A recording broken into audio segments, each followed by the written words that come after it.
아이 하나를 키우려면 온 마을이 필요하다라는 말을 사람들이 쉽게 하면서도 자신들이 보기에 굉장히 좀 특별한 아이들은 온 마을이 나서서 키우려고 하지 않죠. 구석에다가 안 보이는 곳에다 치우려고 하죠. 이 아이를 데리고 사는 게 얼마나 힘든 일인지를 쫙 전시해놓고 그런데 교사가 이런 식으로 얘기를 해버리니까 결국은 사람들이 그걸 보면서 느끼는 거죠. 장애인이랑 사는 건 진짜 힘들구나. 8월 5일 토론의 즐거움 시작하겠습니다. 오늘 날씨 엄청 무더운데 오시느라 고생 많으셨습니다. 남규님이 아마 온열 질환으로 추정되는 어지러움증을 오전에 호소하시면서 오늘 못 나오셔가지고 안타깝게도 저희 4명이서 토론을 하게 됐는데요. 근데 저희가 지난주에 토론 때 예고를 드렸던 것처럼 이번 주에 주호민 작가의 그 특수교사 고소 사건, 이 사건에 대해서 한번 이야기를 해보기로 했잖아요. 그래서 이 사건이 지금 발생하고 뜨겁게 쟁점이 된 지 한 2주 정도가 지나서 어느 정도는 좀 사안을 조금 더 거리를 두고 볼 수 있는 시점이 됐다 싶어서 오늘 하나씩 좀 이야기를 짚어보도록 하겠습니다.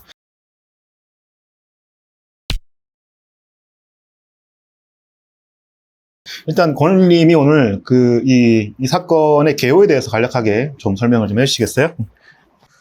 네, 일단 사건을 어떻게 불러야 될지 잘 모르겠는데 보통 이제 주호민 논란이라고만 되어 있는데 일단 주호민 특수교사 고소 사건이라고 부르도록 하겠습니다. 제가 원래 남규님의 발제가 이제 우리가 듣고 해야지 마음이 안심이 되고 안정이 되는데 급한으로 인해서 제가 졸속으로 발제를 루틴이 되게 중요합니다. 네. 졸속으로 발제를 하게 돼서 또 보시는 분들이 좀 불편해 하실 수도 있다는 생각, 미리 양해 말씀 부탁드립니다. 주호민이라는 작가 아마 다들 아실 테고요.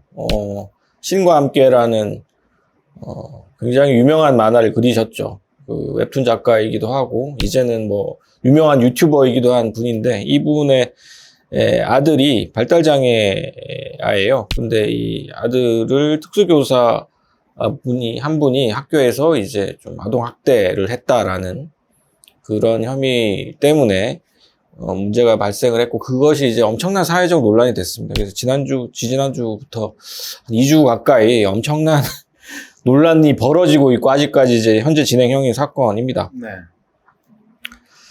근데 이제 최근에 이제 학생인권 조례에 대한 이제 공격도 심해지고 교권 추락 관련 논란도 심해지는 와중에 이 사건이 나타나서 사건이 생겨나서 굉장히 문제가 되고 있는데 그냥 팩트만 딱 정리를 하자면 주호민 씨가 아들을 가르치던 특수교사를 아동학대로 신고를 해서 그 교사가 직위 해제가 되고 재판이 현재 진행 중입니다. 그래서 8월 27일쯤에 이제 2차 공판을 앞두고 있는 상황이고요. 그 사이에 이제 굉장히 많은 일이 있었죠. 주호민 씨에 대한 비난 여론이 엄청나게 쏟아졌습니다. 그래서 사실상 여론의 린치에 가깝게 비난들이 쏟아져 나오면서 이제 뭐 각종 기사들도 많이 나오고 있는 상황이고요. 여론의 내용이라는 걸 간략하게 소개를 드리면 이제 너무 심하다는 거죠. 주호민 작가가 이 교사를 고발하고 그 교사가 이제 직위 해제를 해서 이제 직장을 잃게 되는 것들이 너무 심하다라는 것이고 뭐 그건 이제 뭐 사안을 어떻게 구체적으로 판단할지에 대해서는 나중에 또 다시 얘기하겠습니다만 어쨌든 반응들은 대체로 다 주호민 작가에 대해서 비판하는 반응들이 많습니다. 예컨대 만약에 지금 직위 해제된 교사가 처벌을 받는다면 예전에 그 유명한 헬렌 켈러를 가르쳤던 설리반 선생님도 잡혀가야 된다라는 이야기 또 있었고요. 또 주호민 씨 부인 이제 한수자 씨죠. 한수자 씨가 과거에 이제 홈스쿨링과 관련된 얘기를 했다거나 이런 여러 가지 이제 온라인에서 했던 발언들까지 다 이제 소환해서 공격을 하고 있고 당연히 이제 주호민 씨 아들에 대한 공격도 있죠. 그러니까 교실에서 바지를 내린 것에 대해서 이것은 학교 폭력이다, 성폭력이다, 라는 얘기들을 이제 뭐 엄청나게 많은 사람들이 하고 있습니다. 특히 이제 학부모들의 분노들이 굉장히 심한 것 같아요. 같은 학교에 있는 여학생이 있는 앞에서 이제 바지를 내려서 그 여학생이 일종의 트라우마가 생겼을 것이다. 저런 애랑 같이 학교를 다닌다는 게 너무 끔찍하다. 뭐 이런 반응들도 굉장히 많았고요. 네. 그래서 어쨌든 뭐 교육계에서도 반응이 굉장히 격렬하게 나오고 있습니다. 그래서 8월 1일에 한국교원단체 총연합회가 해당 교사 선처 탄원서를 법원에 제출을 하면서 주호민 작가에 대해서는 무단 녹음에 대한 엄벌을 촉구를 했습니다. 주호민 작가 녹음 얘기도 이제 다시 할 텐데, 아들의 호주머니와 가방에 이제 녹음기를 넣어서 그 교사가 어떤 얘기를 했는지를 듣게 했던 그 부분에 대해서 이제 문제 제기를 한 것이고요. 반면에 또 이제 진보 성향의 학부모 단체나 교사 단체는 이게 주호민 씨 논란이 교사나 학부모 간의 개인 간의 문제라기보다는 결국은 이 장애아동의 교육 시스템, 이것이 부재하기 때문이다라는 방식으로 비판을 해왔고, 최근에 이제 입장문을 발표를 했습니다. 그래서 어쨌든 우리가 이제 고려해봐야 될 것은 이 주호민 작가가 유명인이라는 거, 유명했기 때문에 굉장히 논란이 됐다라는 거고, 맥락이 또 하필이면 지금 양천구에서 초등학교 교사가 폭행을 당한 사건이 6월에 있었고, 또 서희초등학교 교사가 자살한 사건이 또 7월에 있어서, 어쨌든 교권의 추락이라는 이걸로 엄청나게 지금 특히 보수 언론과 보수 지정에서 문제를 삼고 있는 와중에 이 학부모 갑질처럼 보이는 사건이 딱 터진 거죠. 네. 그러면서 이제 이것이 굉장한 뇌관이 돼서 폭발을 하고 있는 상황입니다. 네.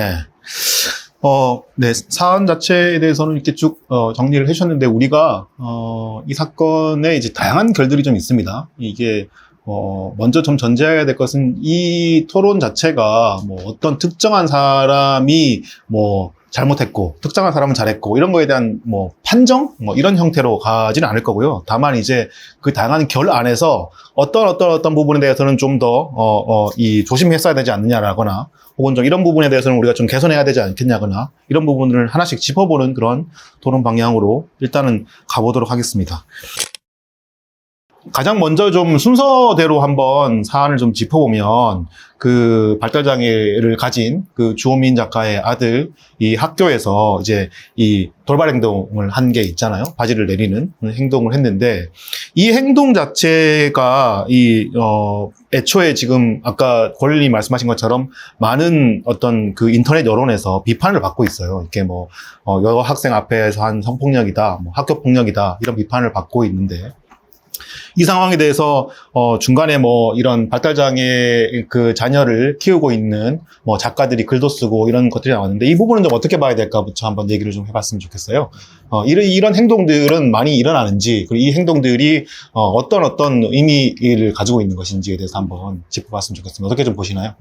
그러니까 류승현 작가님이 잘 쓰셨었던 것처럼 이제 그런 통합교육이라고 얘기를 하죠. 네. 이제 장애인과 비장애인이 같이 교실에서 수업을 듣는 거를 이제 통합교육이라고 하고, 과거에는 그게 되게 아름아름 있었던 일이라면은 이제는 통합교육의 방향성이 명확하게 잡혀서 대략 70% 정도가 통합교육을 하고 있다, 이렇게 얘기를 하거든요. 네. 그래서 그런 통합교육 교실 안에서 이제 발달장애를 가지고 있는 아동들이 다양한 돌발 행동을 하고, 이제 그 중에 일부의 행동이 그런 스트레스 상황이 있거나 뭔가 마음에 안 든다고 하는 걸 표현하기 위해서 다른 사람들이 인식할 수 있을 만한 평소에 하지 않은 행동들을 하고, 그 중에서 예를 들면 뭐 바지를 내리는 행동이라든지 뭐 이런 행동들을 하는 아동들이 있죠.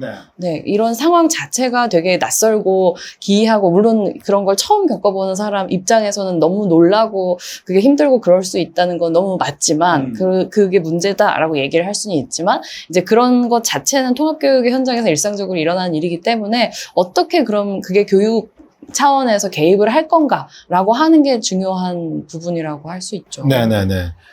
그 유승현 작가라고 하는 분은 잠깐 소개를 좀 해드리면, 그 발달장애 아들을 키우면서 이제 배려의 말들 뭐 이런 책을 쓰신 분인데요. 이분이 이제 최근에 그 언론에 기고를 해서 이런 말씀을 하셨습니다. 이렇게 제 아들이 초등학교 1학년 때 교실에서 성기를 노출했다. 이제 당시 아들의 사회적 정신 연령은 갓 돌이 지난 아기 정도였을 것이다. 중학생인 지금은 만 3살 정도로 많이 성장했다. 그때 아들은 이렇게 아들이 어떤 의도에서 바지를 내렸을까? 이렇게 여자친구들 앞에서 내 성기를 보고 놀라거라라고 하는 의도로 바지를 내렸을까? 아니다, 당연히. 화장실에 가고 싶은데 말을 못 하니까 선생님 나 지금 쉬마려라는 말을 행동언어로 대신한 것이다.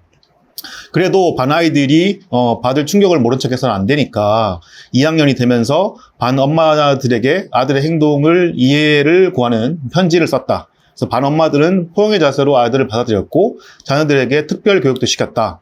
그 아이의 손이 바지춤으로 향하는 걸 발견하면 얼른 선생님한테 말씀을 드려라.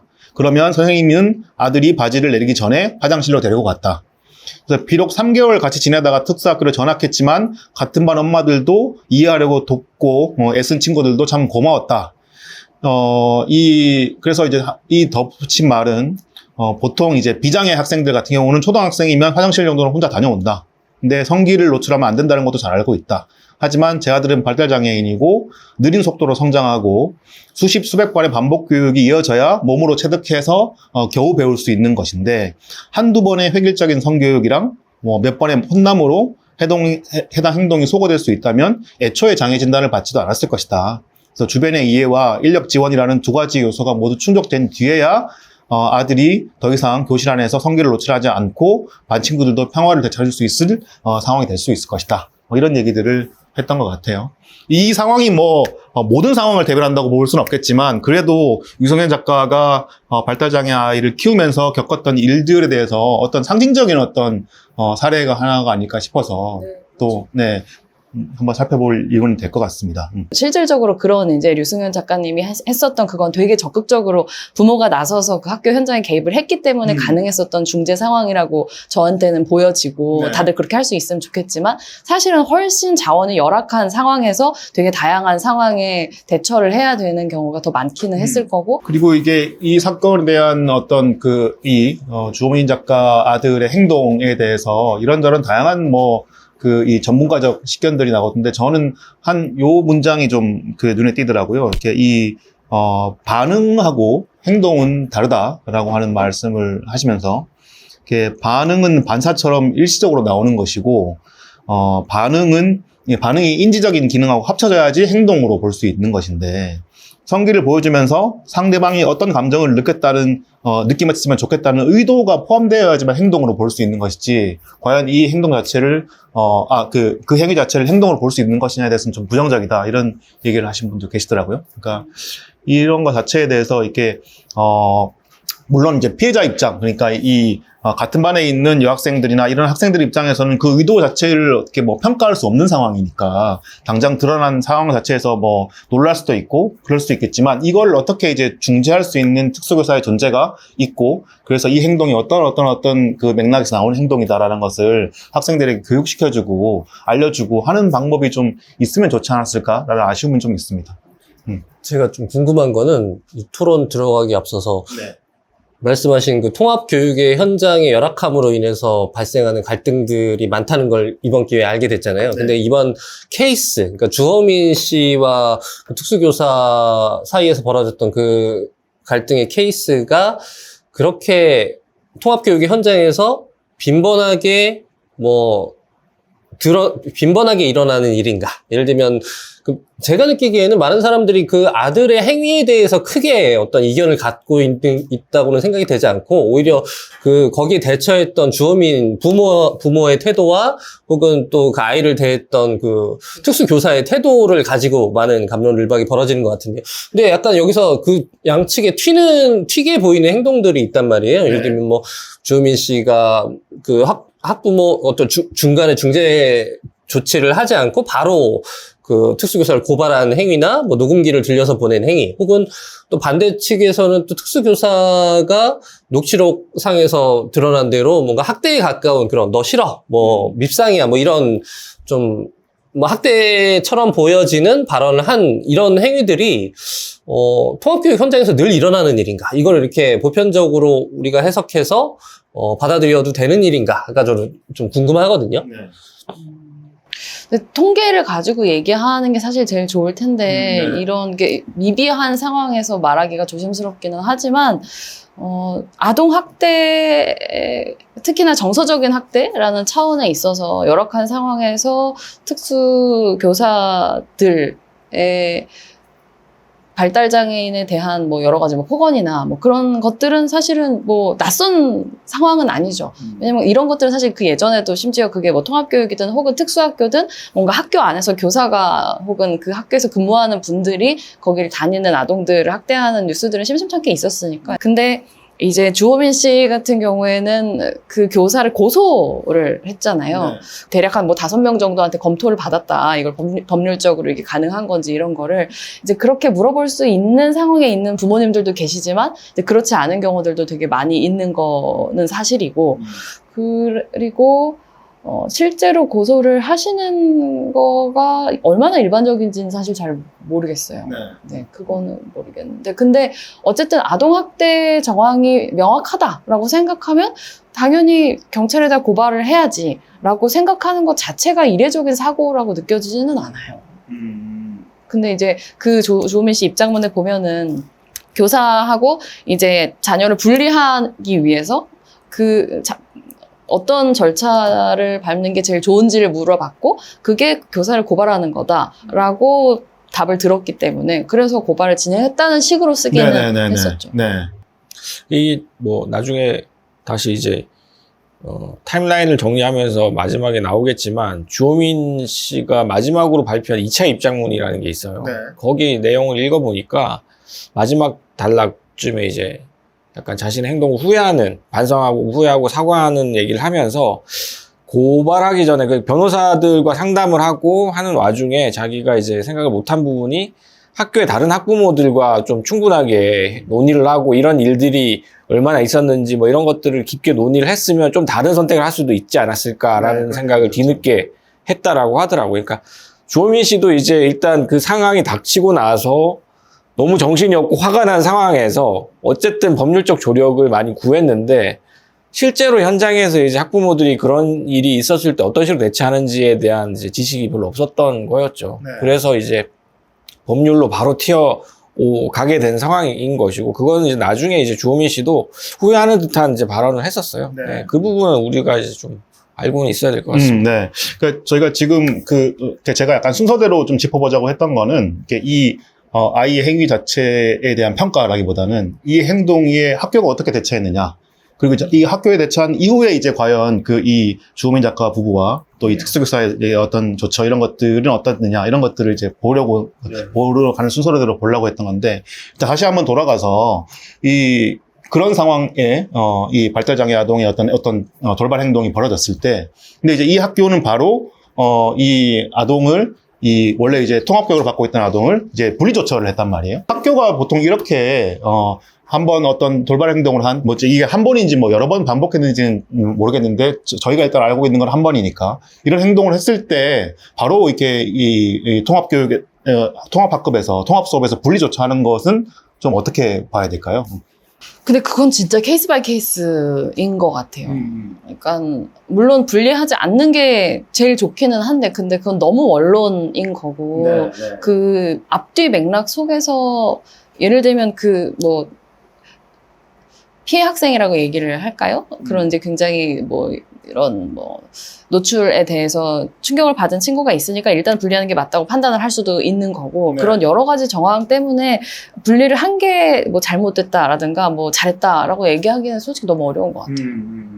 네, 이제 일반적으로 그런 여론조사나 이런 설문조사 같은 것들을 봤을 때 이런 특수 상황하고는 좀 이렇게 바로 이어질지는 모르겠습니다만은 일단 교사들 같은 경우는 한 12,000명 정도를 설문했던 것 같아요. 그래서 이런 발달장애 아동이나 특수교육을 받아야 되는 아동들의 통합교육에 대한 인식들을 물어봤을 때 어떤 학생의 대인관계의 기술 발달이나 이런 거에 도움되는 거로 통합교육이 필요하다라고 얘기한 분이 거의 93.9%나 되더라고요. 그러니까 이게 원론적으로는 그렇게 말씀하시지만 물론 상황별로 따라서 이런 분리조처가 일시적으로 일어날 수 있거나 그런 상황들도 있을 텐데 아마 일단 사건 자체가 지금 이렇게 타임라인 순서대로 공개되다 보니까 이번에 분리조처가 과연 이렇게 너무 아이 자체가 어떤 돌발 행동을 했을 때 바로 이렇게 분리조처를 해서 이게 마치 이제 대단히 특별한 아이인 것처럼 이제 분리시켜버린 것. 그래서 이제 좀 아이를 소외시킨 것 자체가 적절하느냐 이런 이야기들은 또 나올 수밖에 없는 상황인 것 같더라고요. 그래서 요거는 좀, 예. 사실 가족 입장에서 생각을 하면 그 통합교육이 가지고 있는 되게 근본적인 의미가 있는 거죠. 그러니까 장애를 가진 아이도 그 장애가 없는 아이들과 함께 살아가면서 성장할 수가 있고, 또 장애가 없는 학생들도 장애가 있는 사람하고 같이 어떻게 지내는지를 터득하는 되게 중요한 학습과 통합의 현장이기 그렇죠. 때문에 최대한 그걸 유지했으면 좋겠다라고 생각을 하는데, 어떤 특정한 행동 하나만으로 얘가 분리되어야 한다라고 하면 그게 아무리 맥락적으로 합리적인 맥락이 있어도 그걸 받는 사람 입장에서는 되게 처벌받는 것 같은 느낌이 드는 건 사실이기 때문에, 그게 어떻게 객관적으로 봤을 때 타당한지가 있다면 주관적으로 봤을 때는 되게 위협적으로 느꼈을 수는 있다고 생각해요. 근데 주호민 씨 입장문만 보면 주호민 씨가 이 바지 내린 사건 이후에 분리조처한 거 자체에 대해서 그렇게까지 그게 중요한 사안이라고 판단하고 있지는 않은 것 같아요. 그 워딩만 보면 사실은 그건 중요하지 않아요. 주호민 씨한테는. 주호민 씨가 계속해서 입장문에서 얘기하는 거는 바지를 내린 사건과 교사의 학대는 별개의 사건이라는 거예요. 그 이제 한 일주일 정도 텀이 있었고 바지 내린 사건에 그 교실에 있었던 교사가 그 해당 교사도 아니었고 그 교사랑 상관없는 자리에서 벌어졌는데 일주일 있다가 이제 아이가 갑자기 그 두려움에 떨고 학교에 불안 증세를 보이고 학교에 가기 싫어하고 이러니까 이제 무슨 일이 있었나 해서 봤더니 이제 교사한테 학대를 당했다라는 것들을 알게 된 거죠.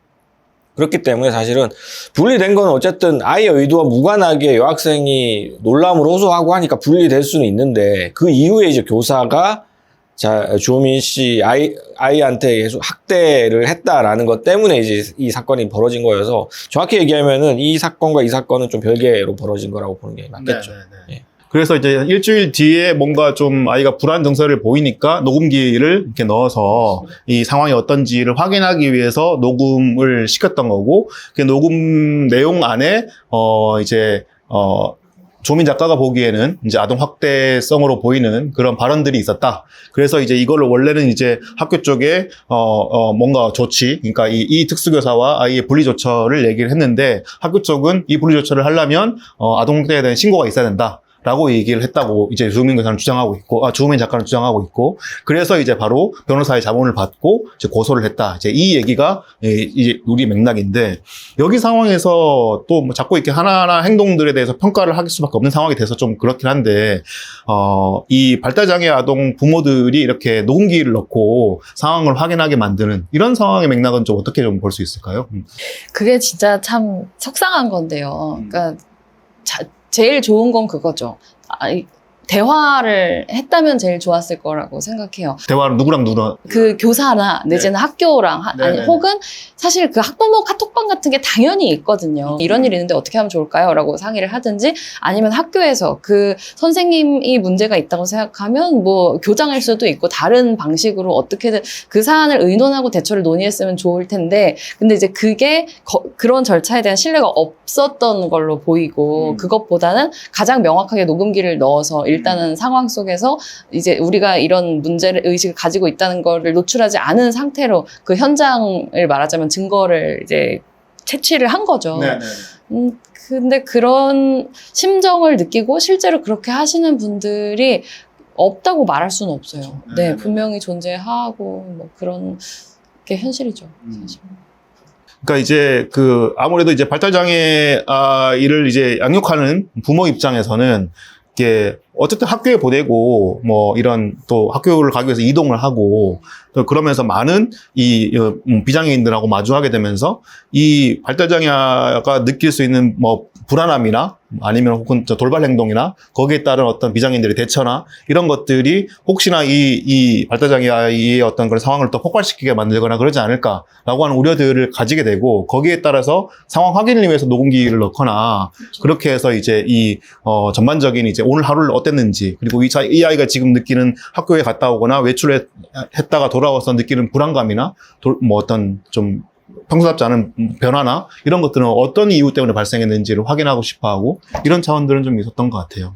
그러니까 본인의 진술이 부족하다는 게 사실 제일 힘든 부분인데 오늘 무슨 일 있었어? 선생님이 어떻게 했어? 라고 할 때 장애가 없는 아이들은 그래도 이랬어 저랬어 이렇게 말을 하잖아요. 네. 그런데 이제 장애가 심하면 심할수록 무슨 일이 있었는지를 제대로 말은 못하고 근데 뭔가 애는 행동은 달라졌고 이 답답함을 해소하기 위해서 도대체 무슨 일이 있었는지를 알기 위해서 부모가 탐정이 되는 경우가 너무 많은 거죠. 네, 네, 네. 그래서 이제 그런 방식으로 녹음기가 사용되거나 이제 이런 일들이 있죠. 네. 네. 주호민 작가 해명도 그 지금 형님 말씀하신 맥락과 비슷한 것 같아요. 아이가 얘기를 못 하니까. 그래서 이제 그거를 자기가 녹음을 할 수밖에 없어요. 녹음이라는 게 되게 큰 쟁점이었어요. 이번 논란에서도. 그렇죠. 그래서 네.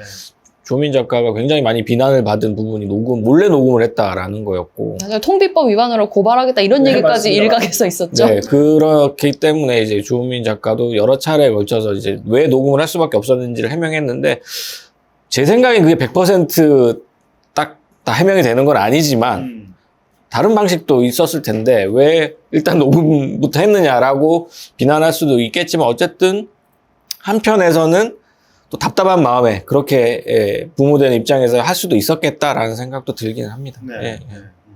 저는 하나 더 얘기하고 싶은 게, 네. 사실 학대로 생각이 되는 이야기를 듣고 나서 한 일은 결국 교체를 원한 거잖아요. 네. 교사 교체를. 근데 그 교사 교체를 원하는 그 부분이 사실 정말 잘못된 건 아닌가요?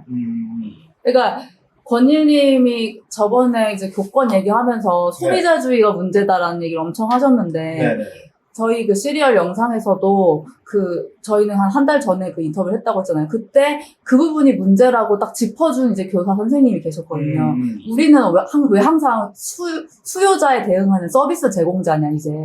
이건 진짜 문제다. 교육 서비스 제공자가 되고 있다, 우리. 근데 딱 주호민 작가의 그 행동은 마치 그런 느낌이긴 했거든요. 그러니까 이제 어떤 상황이 벌어졌을 때, 네. 예를 들어 교사가 약간 부적절한 행동을 할 수도 있는 상황일 텐데, 그러면 그 대화를 하거나 문제를 제기를 해서 이런 상황들을 앞으로 안 만들었으면 좋겠다라고 네. 이렇게 얘기를 하거나, 그래서 서로가 이제 좀 협의를 해서 이제는 뒤늦게 후회한다라고는 하지만 그 당시 주호민을 생각해 보면 아마도 굉장히 나는 서비스 이제 수요자다 이런 마음에서 갑자기 이제 급발진을 하지 않았을까라는 생각이 네. 들어요. 그러니까 저게 아마 이 쟁점에서 다른 이 학부모들, 그러니까 이게 여기가 이제 그 통합 교육을 하는 데니까 다른 장애를 가진 아동을 가진 그 학부모들도 이제 같이 교육받잖아요. 주호민 작가랑.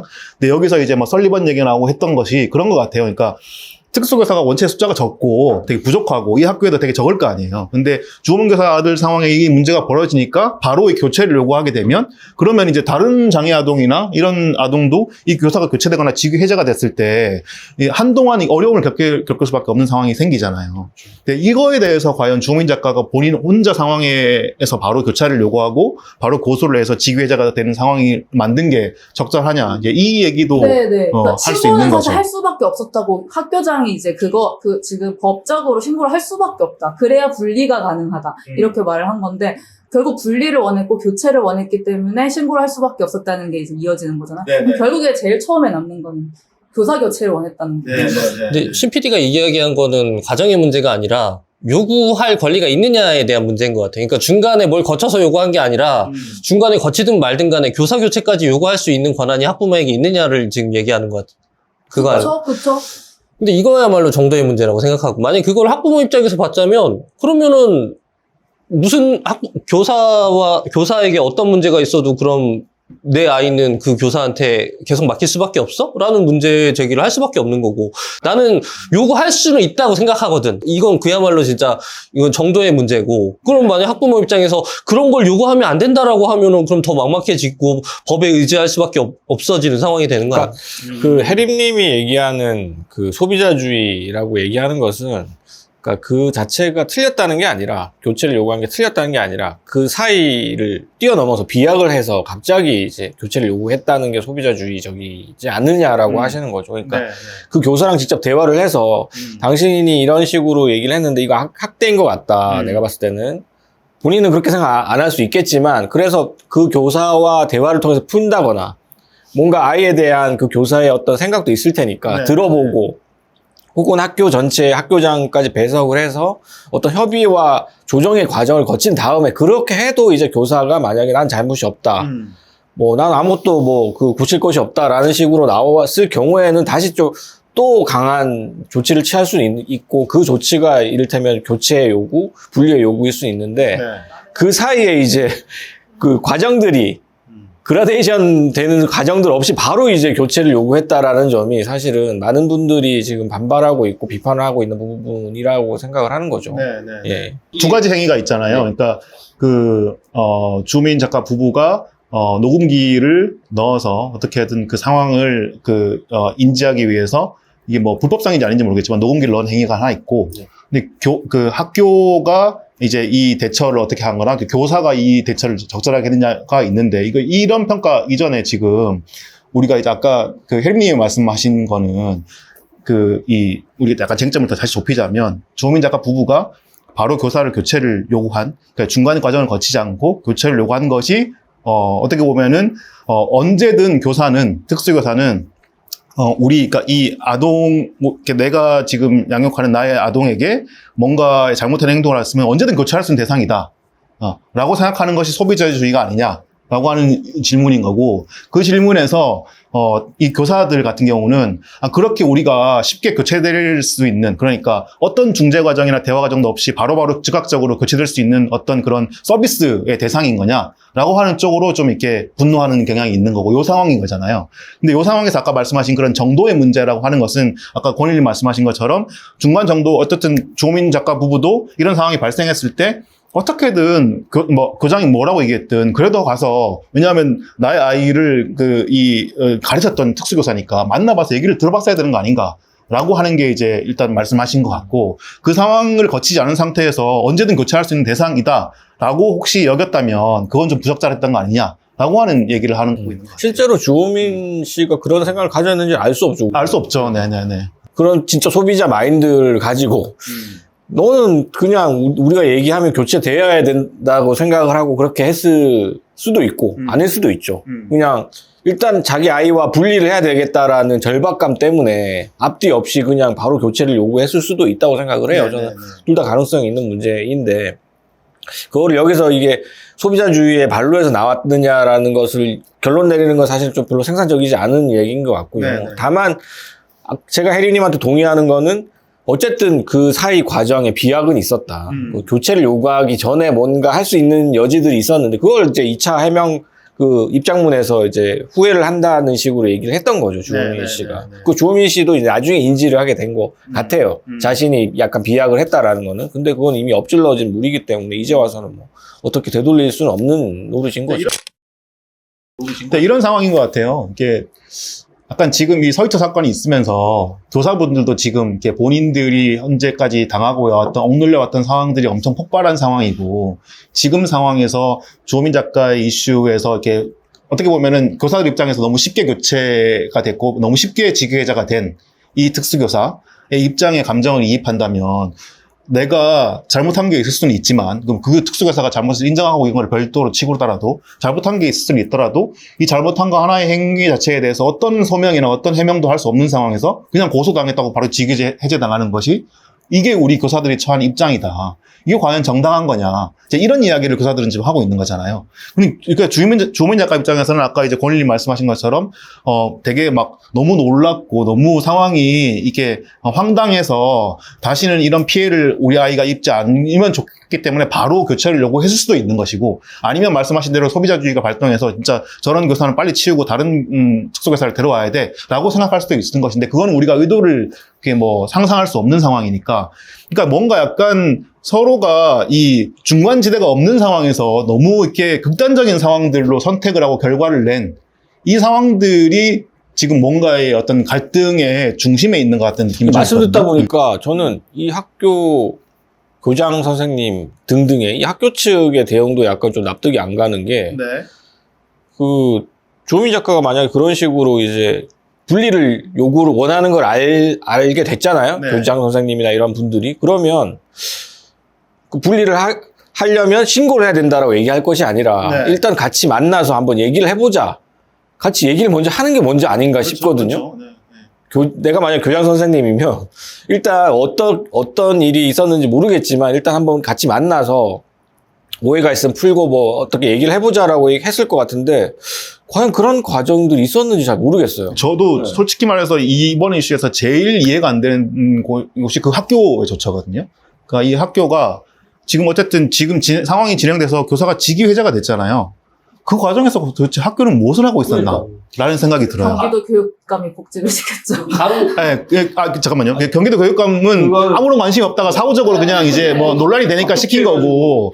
근데 학교 쪽은 모르겠어요. 학교가 입장문이 뭐 나왔다는데 제가 뭐 그걸 자세하게 읽어보지는 못했지만 지금까지 나온 여론이 뭐 반전되지 않은 상황을 봤을 때는 학교 쪽의 조처가 그렇게 합당한 것 같지는 않았고 저는 이 상황에서 그러니까 어쨌든 학교에서는 그 특수교사를 보호하기 위해서 뭔가 조처를 취했어야 되고 그 보호 특수교사만이 아니라 이제 아동에 대한 올바른 교육을 위해서도 이 특수교사의 존재가 어떤 뭔가 잘못이 있으면 뭐 잘못을 어떻게든 뭐 풀거나 이렇게 이런 방식으로 교육해서 안 된다고 주의를 주거나 이런 방식으로 했었어야 되는 건데 이 상황은 다 지금 속어진 상태에서 바로 그냥 법정에 가가지고 이걸 판단을 받게 만들었단 말이죠. 저는 그 바로 이해 안 되는 측면 때문에 양측의 입장이 이해가 되는 거죠. 그러니까 이게 없을 거라고 생각하니까 양쪽의 고립감이 발생한다고 생각해요. 그러니까 그 학부모도 교사도 중간에 그런 역할이 없을 거라는 확신이 있기 때문에 각자가 격앙될 수밖에 없는 것 같아요.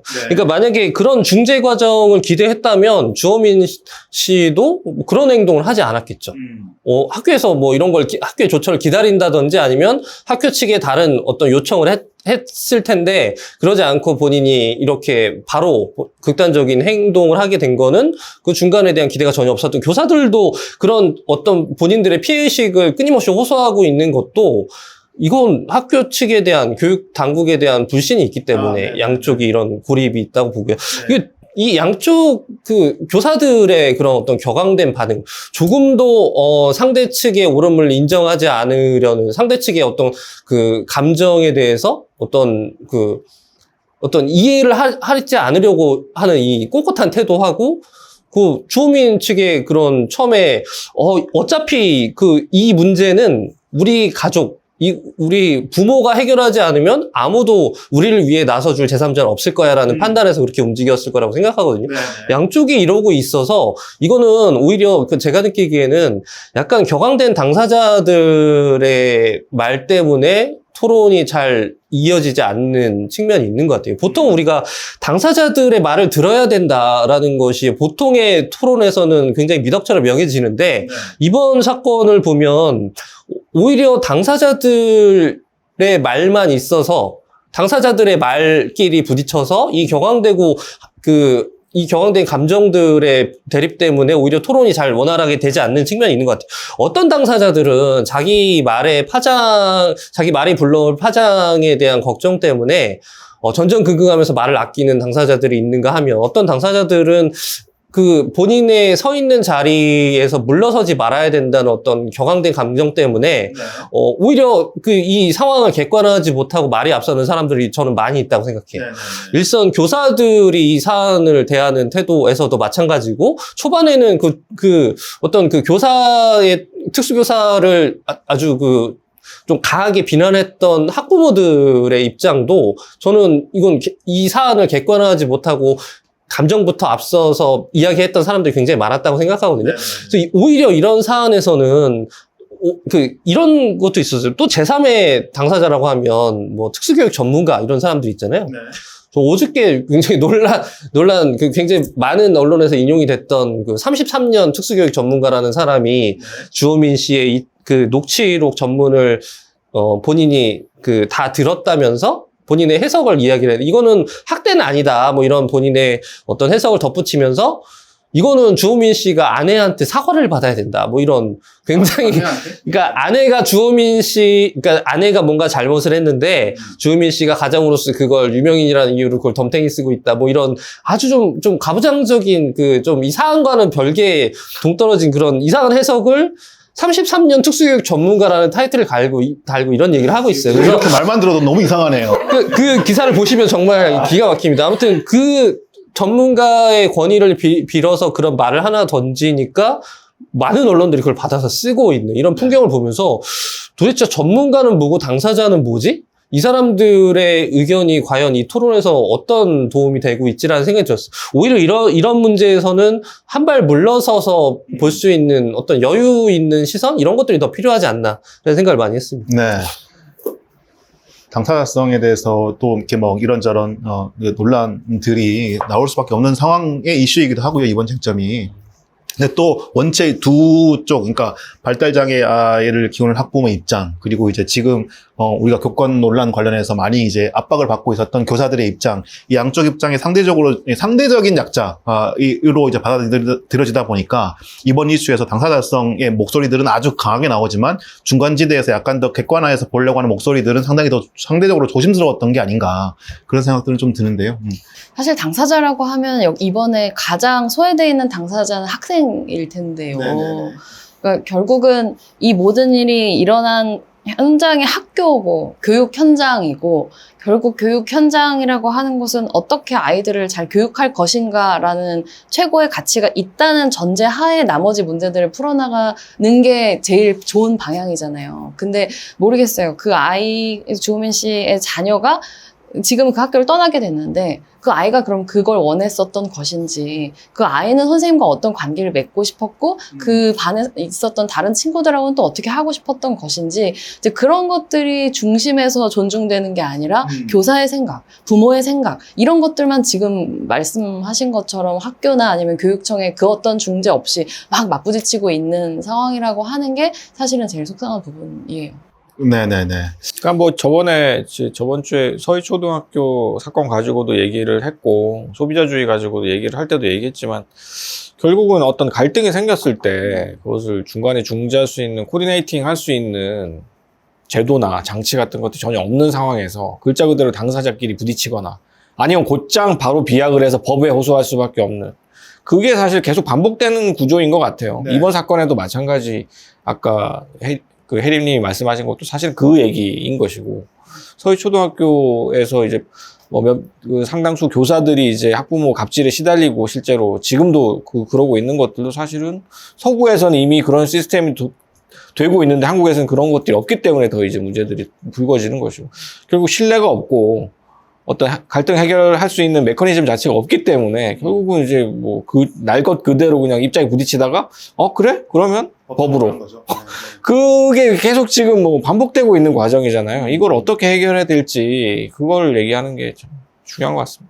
그래서 교육청을 좀 명확하게 책임을 물어야 되는 부분이 저는 있다고 생각하는데, 교육청이 되게 무책임한 것 같아요. 진짜. 지금도 아동학대법상 이제 많이 잘못 알려져 있는 거하고는 다르게 이게 고소 고발이 되면 곧장 직위 해제가 아니고 중한 경우를 따져서 필요한 경우에 직위 해제를 하게 돼 있거든요. 근데 이번 사안도 그렇고 되게 많은 경우에 교육청에서 경중 따지지 않고 그래 기소됐어? 그럼 직위 해제. 이런 방식으로 그냥 처리를 그냥 기계적으로 그렇게 해야지 책임을 면피할 수 있으니까 그렇죠. 그렇게 하는 거 아니에요. 우리는 그래 문제가 있었으니까 일단 우리는 그렇게 하는 게 상대적으로 책임을 더는 거야 라고 해서 그렇게 올해 1월에 조치를 했으면서 이게 문제가 되니까 마치 갑자기 그게 너무 열받아요. 그게 너무 투명하게 보여서. 맞아요. 그러면은 사실은 그 법문을 가지고 보면 그 교육청 그리고 임태희 교육감의 책임을 물을 수도 있는 거예요. 그러니까 그걸 직위해제를 했다는 건 이 건이 중요한 경우라고 판단을 했다는 뜻이거든요. 근데 이제 와서 여론 재판에서 이 사람이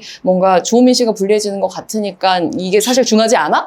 라고 하는 거는 교육청에서 순식간에 또 손바닥 뒤집듯이 다 뒤집는 그거 자체가. 근데 말이 안 이제 되는. 지금은 약간 그렇게 직위해제를 다시 복직시킨 교육감이 되게 훌륭한 사람, 문제를 해결한 사람처럼 되어 있고, 사실은 그런 이중적인 아무런 책임지지 않은 판단에 대해서는 거의 아무도 손가락질하고 있지 않기 때문에 이런 부분들이 전 진짜 문제라고 생각하죠. 네, 경기도 교육감이 아마 임태희인 줄을 이번에 다들 아셨던 분이 많으셨을 것 같은데, 처음 알았습니다. 아무런 뭐 존재감이 없었습니다. 지난 1년 넘게 동안. 갑자기 헛동치면서 나타나가지고 뭐 하는 사람인가 싶었어요. 그래서 이제 저는 아까도 말씀드렸지만 이번 상황에서 뭐 이렇게 이 서희초 사건하고는 조금 성격이 좀 다르죠, 당연히. 그러니까 이 서희초는 우리가 이제 뭐 많은 쪽에서는 그 교사들의 입장에서 상황에 대한 분노를 더 많이 했던 거는 이 학부모들의 갑질이라고 하는 것들이 좀 정말 소비자주의적으로 나타나고, 특히나 이제 좀 더 상대적으로 이제 좀 부유한 층에 있는 왜냐하면 그 서초동이라고 하는 곳이 사는 곳이니까. 거기 있는 부모들이 자기 아이들의 어떤 내 새끼 지상주의 안에서 조금이라도 이제 뭔가 이제 잘못된 게 상황이 생기면 바로 이제 교사들을 비난하고 막 이런 상황이 나오니까 교사들 입장에서 뭔가 이거를 이제 좀 이런 상황들은 더 이상 막아야 되겠다 이런 입장이 더 강했던 거고요. 그런데 이 주민 그 작가 사건은 주민 씨는 유명인이고 뭐 어느 정도 재력도 가지고 있을 것이고 그런 상황이긴 하겠지만, 여러분도 아시다시피 이제 발달장애 아이를 양육하는 전국의 수많은 부모들은 정말 아시다시피 완전 을이거든요. 이 모든 상황에서.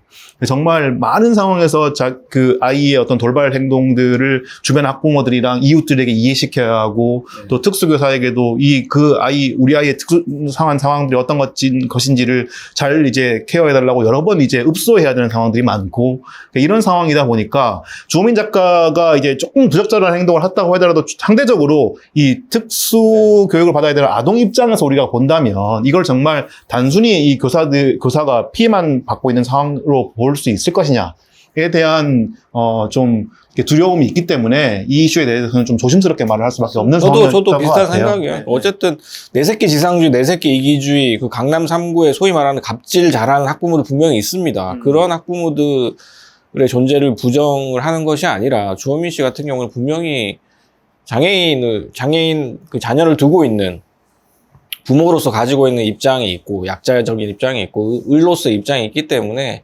소비자주의적인 마인드 분명히 있을 거예요. 주호민 씨도. 우리 한국 사람이잖아요. 한국 사람들 다 그런 학부모로서 갖고 있는 마인드가 있겠지만. 한국인 정특인가요? 그러니까 한국 사회에 살아가고 있는 사람들이 가지고 있는 어떤 영향력 속에 있기 때문에 주호민 씨도 그것을 어느 정도 갖고 있겠지만, 사실은 그것과 또 다른 방식으로, 다른 관점에서 또 좀 입체적으로 봐줘야 될 부분들이 분명히 있다라고 생각을 하고. 네. 사실 또 다른 방식의 소비자주의가 이번에는 있다고 생각하는데, 네. 뭐냐면 나머지 비장애 학생들의 소비자주의가 있는 거예요. 우리가 이 교육의 수요자이기 때문에 우리 교육의 이 수요와 질을 방해하는 장애 아이는 언제든지 배제하는 것이 합리적이다라고 하는 역방향의 소비자주의도 있기 때문에 그건 고려되어야 하는. 근데 그게 이제 막 일부 네티즌들의 반응, 누리꾼들의 반응으로 막 폭발하고 있어서, 또 하나 꼭 짚고 넘어가야 될 거는, 제가 지금 이 상황에서 제일 이해가 안 되는 게 그 학교 측이랑 이 경기도 교육청이라고 얘기했지만, 또 이제 동종학교 종사자로서 이 무차별적인 언론 보도 이 얘기를 꼭 하지 않고 넘어갈 수가 없을 것 같아요. 그러니까 이게 이번 상황에서 정말 최근에 그래도 그나마 저는 언론 보도들이 그래도 좀 나아지고 있는 방향으로 가고 있다고 저는 생각을 해왔거든요. 근데 최근에 벌어지는 몇 가지 상황들, 당장 어제 서현역 흉기난동 사건을 가지고 JTBC가 마치 뭐 대단한 정의를 행하는 것처럼 이 흉기난동범 신상을 경찰이 이렇게 신상 공개 관련해서 심의도 하기 전에 공개를 하는 그런 이 행위를 했는데, 지금 언론들이 막 난리가 난 것 같아요. 이런 지금 최근에 한 1, 2주 동안 너무 많은 좋지 않은 일들이 막 발생하고 있는데, 이 상황을 이용해서 어떻게든 뭔가 대중에 더 많은 주목을 끌어서 클릭수나 뭐 시청률을 올리기 위한 행위들을 하고 있는 모습들이 너무 많은데요. 이게 뭐 그런 와중에 아까 말씀하셨던 어떤 비장애 학생들의 아이를 두는 학부모들이 가지고 있는 소비자주의적인 성향들, 우리가 왜 도대체 저런 돌발 행동을 하는 아이들과 함께 통합교육을 시켜서 이 위험을 감수하면서 우리 아이들을 교육시켜야 되느냐라고 하는 목소리들이 표출됐고, 그거를 또 이렇게 그게 뭐 다수의 목소리인지 모르겠지만 마치 다수인 것처럼 언론에서 그거를 따와서 보도하고, 이런 것들이 지금 더 많은 상황들을 악화시키고 있는 것 같거든요. 네. 소비자주의만으로 볼 수는 없는 게, 약간 이거는 그 공간에 대한 분리를 요구하는 거잖아요. 그러니까 네. 단순히 뭐 내가 소비했으니까 내가 더 잘 누릴 권리를 주장하는 걸 넘어서서 공간에 대한 분리, 우리와 같은 공간에 머물게 하면 안 된다라는 요구를 하는 건데, 이거는 사실 이런 격리 요구는 신분 질서를 말하는 거거든요. 그러니까 보통 그 같은 공간이 허락되지 않는 사람들은 신분상의 하위 계급이죠. 예를 들면 뭐 예전에 뭐 노예나 흑인이나 뭐 어디 뭐 유대인이나 이런 사람들을 격리할 때 하는데 현대에 와서 그런 건 격리는 다 사라졌거든요. 그런 격리, 신분적인 격리를 요구하면 이건 굉장히 그 지탄받아야 될 것들로 남아있. 지금 남아있는 격리는 뭐 죄인이나 군인이나 이런 불가피한 경우는 뭐 인정받지만, 근데 예를 들면 그런 소비자주의적인 그 격리 요구가 나올 때가 있거든요. 예를 들면 무슨 저 엘리베이터 배달부들 이용하지 못하게 해주세요. 뭐 이런 요구라든지 아니면 저기 못 사는 아파트 못 사는 아파트 아이들이 우리 아파트 놀이터에 오지 못하게 해주세요. 이런 요구들이 나왔을 때, 근데 사람들은 그런 격리 요구에 대해서는 규탄을 합니다. 아니 이런 뭐 평등한 세상에서 저런 게 말이 돼? 라고 이야기를 하는데, 예를 들면 이 통합 교육에 반대하는 장애 아이들은 우리 아이들과 같은 교실에 머물지 못하게 해주세요. 라는 요구에 대해서는 사람들은 좀 대체로 타당한 요구처럼 받아들이는 경우가 있어요. 그러니까 좀 마지막 남은 격리자들이라는 생각이 들거든요. 그러니까 이거는 단순한 소비자주의를 넘어서서 약간 어떤 신분 질서를 요구하는, 그러니까 그걸 이야기하는 사람, 장애인 격리를 얘기하는 사람들이 신분주의자라고 생각은 하지 않지만 나도 모르는 신분 질서를 요구하고 있는 게 아닌가, 이런 소비자주의를 좀 넘어서는 그게 이제 비장애인 중심주의, 에이블리즘이죠. 에이블리즘. 그러니까 뭐 비장애인들이 정상성 속에 있고, 그것이 아닌 사람들은 비장애인들, 그러니까 우리라는 집단 속에 있는 사람들을 위협하는 위험한 존재들이기 때문에 배제되어야 된다라는 방식. 그게 전형적인 인종주의이기도 하고, 사실은 에이블리즘이라고 요즘 부르는 비장애인 중심주의이죠. 소비자주의랑은 좀 다른 측면인 거죠. 사실 소비자주의라는 거는 내가 100원만큼 지불했기 때문에 100만큼, 너는 1만큼 지불했으니까 1의 권리지만 나는 100만큼의 권리가 있다라는 것이고, 지금 에이블리즘 같은 것들, 인종주의 같은 것들은 그런 지불의 등가 교환적인 것이 아니라 우리가 따로 있고 우리가 아닌 것들, 타자들이 있다라는 것이고, 그거는 그냥 배제되어야 되는 거거든요, 당위적으로. 그런 면에서 되게 섬뜩한 논리인 것인데, 지금 계속해서 장애인들이 위험하기 때문에 우리 아이들과 분리해야 된다라고 얘기하고 있는 것들이 말씀하신 대로 사실은 신분적인 그런 얘기이기도 하고 인종주의적인 차별이기도 한 거죠. 저희 때는 다들 통합교육 없던 세대잖아요. 그 장애인하고, 저는 교실에서 장애인을 본 적이 없거든요. 그래서 저는 자라면서, 그러세요? 저는 자라면서 장애인을 가진 사람들이 이렇게 많은 줄 모르고 살았고요. 그 사람들이랑 만났을 때 어떻게 대해야 되는지 전혀 경험이 없고, 그런 상태로 자랐어요. 아마 대부분의 학부모들 세대도 그런 세대가 아닐까라고 생각이 드는데요. 그러니까 약간 그걸 설득하기가 어려운 것 같아요. 그러니까 저도 우영우를 보면서 많이 느낀 게 그거거든요. 그러니까 우리 같은 사람들이, 저같이 자란 사람들이 쉽게 갖고 있는 선입견이 뭐냐면, 장애인들의 첫 번째 정체성은 장애일 거라고 생각하는 착각 같은 게 있어요. 예를 들면 다른 사람들을 보면 뭐 성별이나 뭐 어디 뭐 고향이나 뭐 어디 뭐 국적이나 이런 걸 뭐 종합적인 인격을 마주하게 되는데, 장애를 가진 사람을 보면 그 사람의 인격에서 돌출될 부분만 취해서 그 사람을 규정짓는 그런.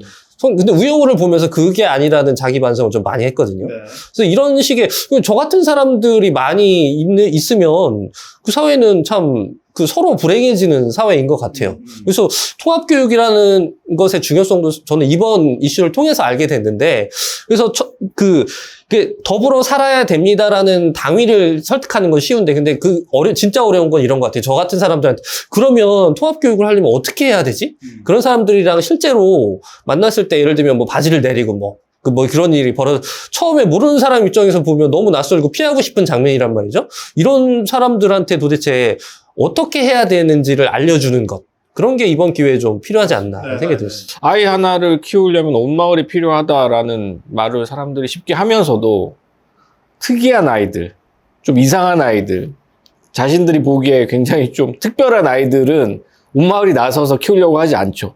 어디론가 딴 곳에, 외딴 곳에다가, 구석에다가, 안 보이는 곳에다 치우려고 하죠. 제가 중학교 때 같은 반에 발달장애 친구가 있었어요. 네. 되게 뚱뚱하고 먹는 거 조절을 잘 못하는 친구였는데 되게 착한 친구였고 근데 사실은 그 주식님처럼 저희도 이제 장애인이랑 같이 학교를 다니던 시절은 아니었는데 어떻게 하셨는지 그 어머님이 학교에 부탁을 하셔가지고 한 1년 반 정도 우리랑 같이 생활을 했어요. 그래서 중학교 2학년부터 중학교 3학년 1학기까지 같이 살면서 그러니까 그 어머니가 이제 일일이 친구들한테 밥도 사주고 간식도 사주고 하면서 부탁을 하시더 손잡고 우리 아들이랑 이름이 아직도 생각나는데 준모인데 우리 준모랑 같이 좀 놀아달라고 그래서 그 부모 어머님이 너무 간곡하게 부탁을 해서 우리가 같이 막 놀기도 하고 했는데 이 친구가 다 괜찮은데 한 가지 버릇이 바지를 자꾸 내리는 거예요. 그러니까 네. 그냥 자기가 쑥 내리는 게 아니라 소변을 보고 나서 허리띠를 안 채우고 돌아다니니까 점점 바지가 흘러내리는 거예요. 그러니까 이제 잘 모르는 딴반 애들은 와가지고 이제 놀린다고 이제 팬티까지 다 내리고 도망가고 막 이런 식의 것들을 하면 우리 반 애들이 가서 다시 이제 추스러주고 이런 것들을 했는데 지금 생각해보면 일종의 통합 교육이 우연한 기회에 된 거죠. 나중에 생각해보니까 되게 운이 좋았다. 나랑 그때 같이 그 친구랑 놀았던 친구들은 그래도 그런 경험을 했으니까 나중에라도 장애인들을 봤을 때 그래도 좀 덜 편견을 갖게 되지 않았을까 싶은데 실제로 그런 경험이 사실은 쉽지 않죠. 쉽지 않죠. 예. 네네네. 저도 초등학교 다닐 때만 해도 그냥 그 장애를 가진 그 동료 학생들은 그냥 다른 학교에 다니는 그냥 특수학교에 다니는 학생들로만 알았고 같은 공간에서 교육할 수 있다라고 하는 생각을 그때는 상상 자체를 못했던 것 같아요. 일단 부모님이 너무 싫어해.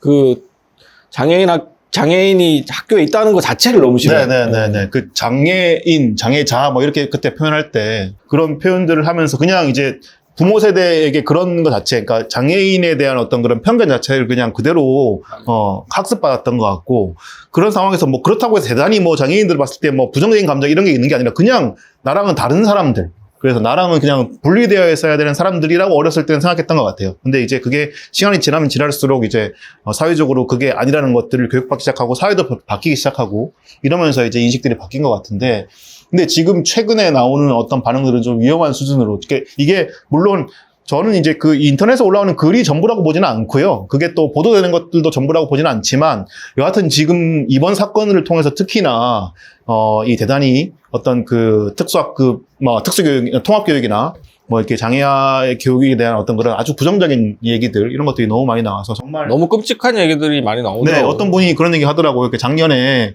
우영우 보면서 울었던 사람들 다 어디 갔느냐. 이제 와가지고 지금 저런 얘기를 하고 있느냐. 뭐 이런 얘기를 하시더라고요. 네. 예.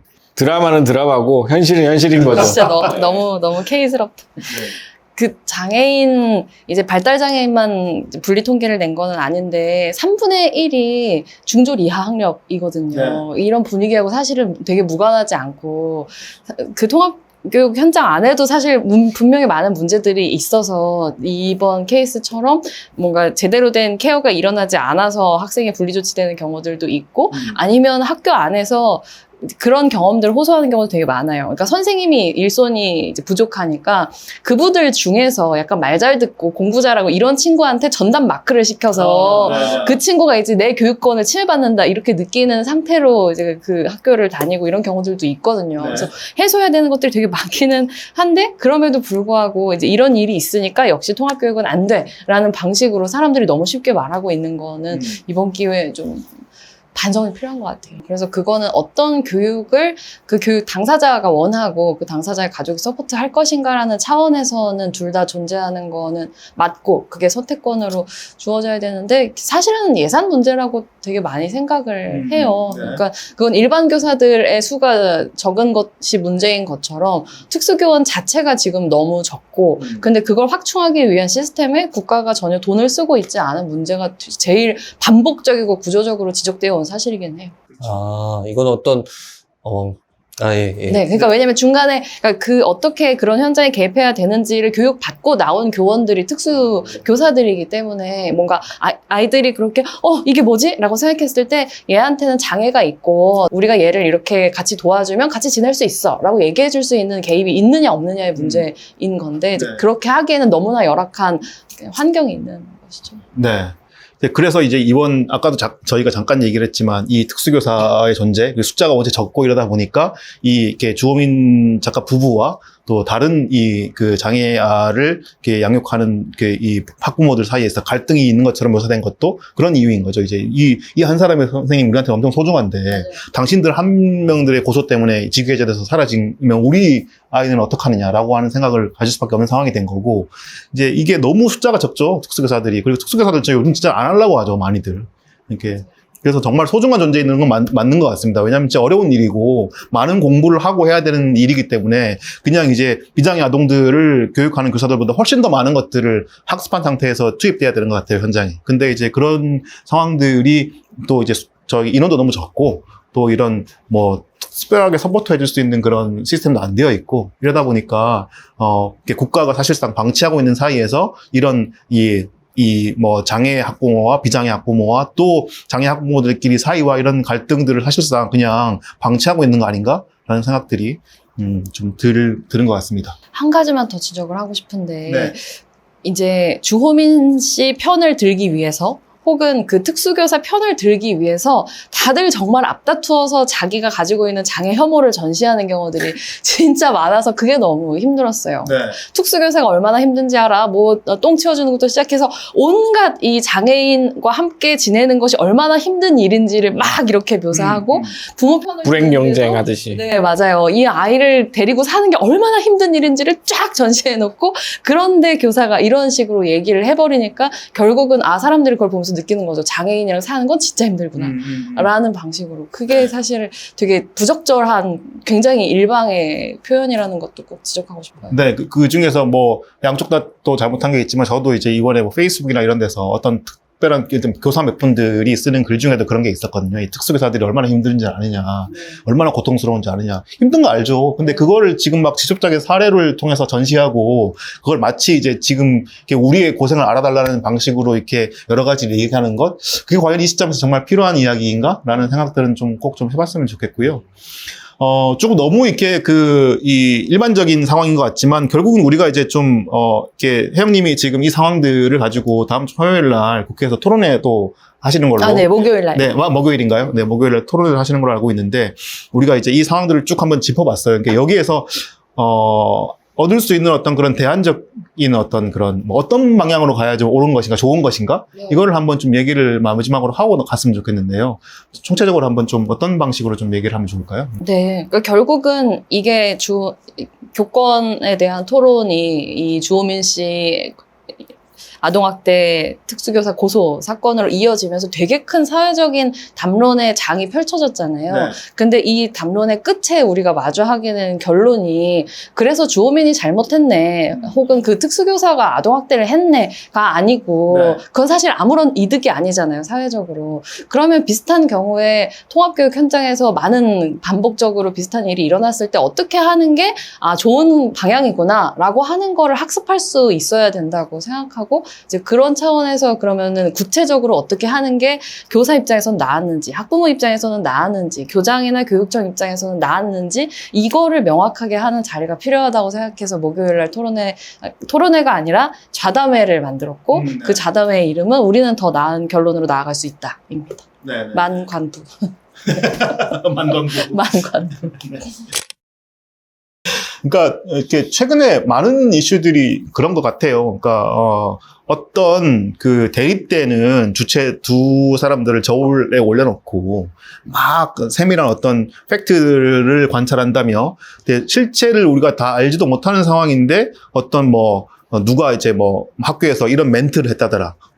누가 공소장에 이런 부분이 담겼다더라. 이런 조각조각난 팩트들을 하나씩 부각시키면서 그래서 이 저울에 있는 두 사람 중에 이 사람이 더 잘못했어. 그러니까 아니면 이 사람이 더 정당한 일을 했어. 이런 식으로 인터넷 여론 안에서 누군가의 어떤 취들을 놓고 판단 역할을 하고 있는 상황들. 이 상황들이 과연 정말 우리한테 올바른 것인가? 라는 고민들을 좀 해봤으면 좋겠거든요. 그러니까 이 판관의 역할, 물론 누군가를 비판하고 비평하고 그거에 대해서 비판 이후에 무언가 대안을 찾고 이런 상황들은 필요하겠지만 그냥 판관의 역할만 하고 많은 이런 상황들, 그리고 당사자들은 그 이후의 상황들을 견디기 위해서 힘들어지는 상황들, 이런 게 계속 반복되는 상황인 것 같고, 특히나 이번 주호민 씨 사건으로 그런 이 사회적 분위기가 너무나 극명하게 드러난 것 같다는 생각이 좀 들었습니다. 네. 그 아이가 전학 가게 되는 학교를 특정하면서 그 애가 온다는 거에 학부모들이 되게 반발하고 있다. 경기를 일으키더라고요, 진짜. 이런 기사는 더 이상 보지 않았으면 네, 좋겠다. 그런 기사를 쓴 데가 뉴스원이랑 중앙일보랑 SBS랑 서울경제랑 뉴시스 이런 데입니다. 아, 진짜 반성해야 돼요. 네, 언론들 좀 이렇게 저도 언론 종사자지만 좀 이렇게 반성했으면 좋겠고요. 이렇게 막 그 온갖 이런 자극적인 어떤 그런 상황들을 제목으로 뽑고 그러면서 이 상황을 부추기는 듯한 그런 상황으로 만들고 있는 주범 중에 하나가 언론인 것 같습니다. 저는 이런 양자 간의 입장 차이가 극명하게 일어나고 이것이 사회적 갈등이 되는 경우에 우리가 흔히 중립기어를 박는다라는 얘기를 많이 하잖아요. 중립기어 같은 거 박지 말고 차에서 내리라고 얘기하고 싶어요. 그러니까 지적인 겸손이란 intellectual humility 이런 얘기 요즘 많이 하는데 지적인 겸손이라는 거는 자기가 어떤 분야에 대해서 다 안다고 생각하지 말고 심지어 전문가라고 할지라도 겸손함을 가지고 다른 사람들의 얘기를 먼저 듣고 말하는 것은 나중에 해도 되는데 왜 자꾸 먼저 말하고 판단하려고 하는가. 사실은 중립기어를 박는다는 얘기도 어떻게 보면 나중에 판단해가지고 자기가 빵 한번 얘기하려고 중립기어를 박는 거거든요. 결론을 내리고 누구 한쪽에 편을 들기 위해서. 근데 누구 한쪽 편을 드는 게 그렇게 중요한 일인가 싶어요. 사실은 이번 사안만 하더라도 결국은 우리 사회가 얼마나 시스템이 없는지, 여전히 장애인 교육과 관련해서 여전히 우리가 같이 어떻게 살 수 있는지에 대한 아무런 생각도 없이 살아왔다라는 게 탄로난 건데 뭐가 자랑스러워서 뭐 중립기어를 받고 누구 편을 들고 그런 얘기를 하는 것 자체가 솔직히 저는 쪽팔리거든요. 제가 주호민 논란 한창일 때 페이스북에 한 글자도 안 쓴 게 사실은 잘 모르기도 하거니와 무슨 얘기를 한다는 것 자체가 되게 창피하더라고요. 뭐 아무런 시스템도 없는 상태에서 누가 이만큼 잘했고 잘못했고 이걸 따진다는 게 사실은 너무나 무기력한 느낌? 그래서 중립기어 같은 거 박지 말고 사실은 우리가 어떤 사회를 만들고 싶은 건지 그런 거를 먼저 생각을 했으면 좋겠어요. 네. 혜림님도 어떻게 들으셨는지 궁금해요. 저요? 너무 잘 끝나고 있다 이런 생각만 저 장면을 찍었어야 되는데 영상으로. 네, 너무 어려운 주제라서 사실 저는 이 주제를 다뤄야 하냐부터 사실 이 얘기를 토론 전에 사실 말씀을 드렸었는데, 그러니까 되게 교사분들 입장을 사실 더 많이 들어왔거든요. 저 같은 경우는 그 취재를 그 전까지 했었다 보니까. 근데 그 안에서도 제 안에서도 막 이거는 근본적으로 맞는 문제가 맞는 것 같은데 이건 진짜 아닌 것 같다라는 게 계속 왔다 갔다 하고, 정말 아까 말씀대로 정보가 너무 없는 거예요. 지금 녹취록을 그래서 까라는 얘기가 엄청 많이 나오는데 그것도 답은 아닌 것 같고, 그래서 머리가 다 정리가 되지 않아서 이걸 우리가 말을 더 보태는 게 맞나? 말이 너무 많은 상황에서. 근데 이제 그 혜영님이 그 토론회 좌담회를 이제 개최라고 해야 되나요? 연다라고 하면서 이제 우리에게는 좀 더 차분한 어떤 대화가 필요하다. 그리고 차분하고 뭐라 그랬죠? 네. 그게 필요하다고 했는데, 저는 사실 토주에서 그게 이루어질 수 있을까를 약간 의심했던 거죠. 네, 근데 지금 저는 결과적으로는 그런 대화가 이루어진 것 같아요. 토줄 멤버를 믿으십시오. 네, 근데 못 믿는데도 이유가 우리 있는 거지. 안에 교사가 없고 어쨌든 학부모는 또 없고 물론 당사자 있지만 되게 이 약간 충분한 이제 그 장인가에 대해서 조금 확신이 없었어요. 매우 어려운 주제였습니다. 그런 부분이 왔고요. 근데 모든 사안들마다 사실 당사자는 적고 그 당사자들 이 문제를 어떻게 사람들이 바라볼 것인지에 대한 사회적인 분위기를 형성하는 게 되게 중요하다고 생각하는데, 그런 차원에서 저는 우리 토론이 의미를 갖는 경우가 되게 많다고 생각하죠. 대부분 사실은 제3자잖아요. 네. 근데 제3자로서 그 사안을 어떻게 바라볼 것인지가 당사자들이 그걸 어떻게 풀어갈 것인지에 대해서도 굉장히 많은 영향을 미치기 때문에 이번 사건이 언론화 됐었던 것도 사실은 서희초 사건 때문에 교권 이 담론이 없었다면 이런 방식으로 소개되지 않았을 가능성이 되게 크다고 생각하거든요. 근데 그런 의미에서 제3자가 바라보는 관점도 되게 중요하다고 생각해요. 그렇습니다. 네, 이슈가 상당히 혜리님 말씀처럼 어려운 이슈였는데요. 그러다 그만큼 우리가 좀 깊이 한번 생각해 봐야 될 쟁점인 것 같고요.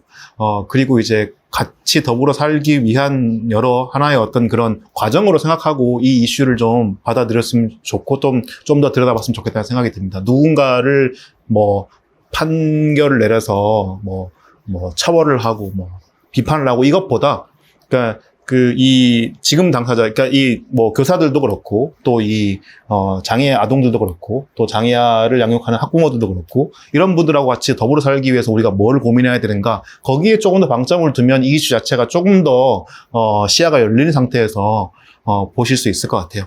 그런 부분에 저희 토론이 조금 도움이 됐으면 좋겠다는. 어저께 새벽까지 술을 먹었는데, 네. 저희 짝꿍이랑 같이 이 얘기를 계속 했어요. 네. 장애, 그것도 최근에 이제 짝꿍이 사귄 언니, 이 아들이 또 발달장애인이어서 최근에 이제 만났다고 하더라고요. 네. 이런 것들을 주변에서 보니까 또 이번 주호민 사건에 대해서도 다시 생각하게 되고 많은 얘기를 나눴는데 결론은 장애학을 공부하자였습니다. 네. 장애학과 관련된 책들을 이제 같이 읽고 같이 또 얘기를 해보자. 그러니까 사실은 다 잘 몰라요. 저도 잘 모르고 사실 장애인들과 같이 접하지 못한 경우들이 대부분이기 때문에 한국 사회에서 사람들이 결국은 가족이 장애인이거나 하는 경우가 아니고서는 진짜 문외한에 가깝거든요. 네. 그러니까 그런 부분들을 우리가 지금부터라도 좀 지적인 겸손을 가지고 같이 배워 나간다는 생각을 했으면 좋겠습니다. 네, 오늘 토론은 여기까지 하겠습니다. 모두 고생 많으셨습니다. 감사합니다.